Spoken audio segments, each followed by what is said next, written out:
We opened Betty's about 6 years ago. At that time I was bartending in Columbus, and it was a lot of fun, but there wasn't a lot of places that I liked hanging out. I was in my mid-20s, and we used to get off work and sort of joke about what place we'd open if we'd open a bar. And I started scouting out locations and ended up finding a place in the Short North that I fell madly in love with, 680 North High Street. And I opened Betty's Fine Food and Spirits. The decor there is a lot of pinup art and that sort of thing, 1940s, 1950s. Betty Page, Betty Grable, people like that. It was a lot of fun. Women really enjoyed going there because it looked like real women. We made it really girl-friendly, and then guys liked going there because there's lots of girls there. So we catered to the neighborhood. We catered to young women, and we're really successful doing that. We made a lot of friends in the neighborhood. Just had a blast every single day. It's been so fun working there. And my manager and best friend of many, many years, Carmen Owens, and I talked about opening another bar. And in the Short North where we were, the price points that we were selling, the food was a little bit nicer, more upscale. We thought it would be really fun to open a crazy bar that was surly, where we could just be surly and have just a fun time, make it a little bit more body, push the envelope even a little bit more. So in 2005, I partnered with Carmen Owens and Marcy Mays, who is a local rock musician from the band Scrawl. We really admired Marcy and the work that Marcy had done, and Carmen and I looked up to her as just a Columbus hero. So we hooked up with her and opened this place, Surly Girl Saloon, in the fall of 2005. The theme here is pirate meets cowgirl meets brothel. This is the old red light district of Ohio, the Garden District. And so we really wanted to honor that. We thought that was cool. Columbus has got some great seedy history, some good stories that come out of this town.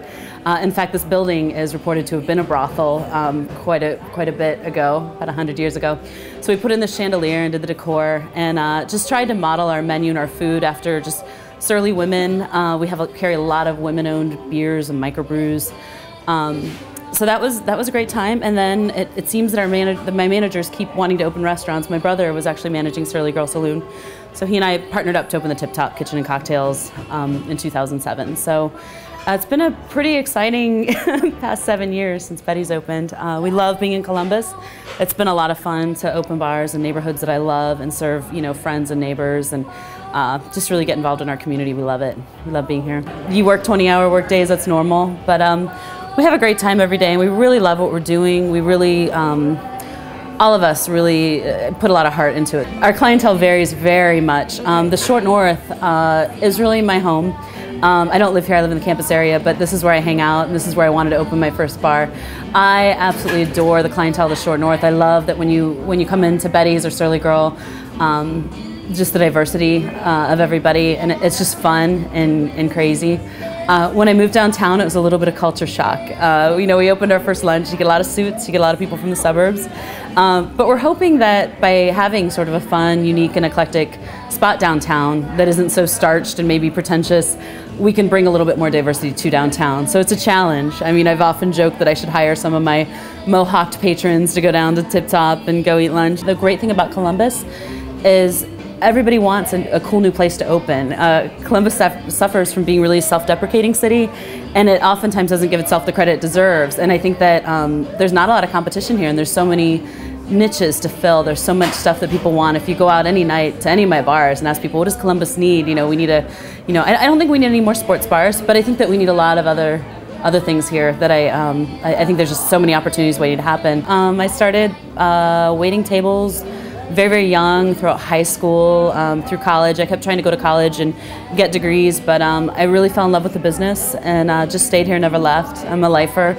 I feel that people that own bars and restaurants are some of the most giving. I feel that, I've worked along, wait staff and bartenders that, just give everything. They might work for free, they might donate their tips to a charitable organization. I've seen that happen time and time again. I say this constantly, and I'm sure people would challenge me in other restaurants, but I think I have the best staff in Ohio, if not the country. I really have top-notch managers. All of my employees do a fantastic job. I could leave all three places and the place would be fine. So it's not that hard anymore, and it also gives me the opportunity to work on other great projects that really excite me and thrill me. So I'm actually working on a restaurant concept right now with Carmen Owens from here at Surly Girl, and I have, at any given time, I've got a couple projects in the work. I think that the Columbus market is excited to have new restaurants and places, and as long as there's an appetite for new restaurants, then I'll keep trying to feed them.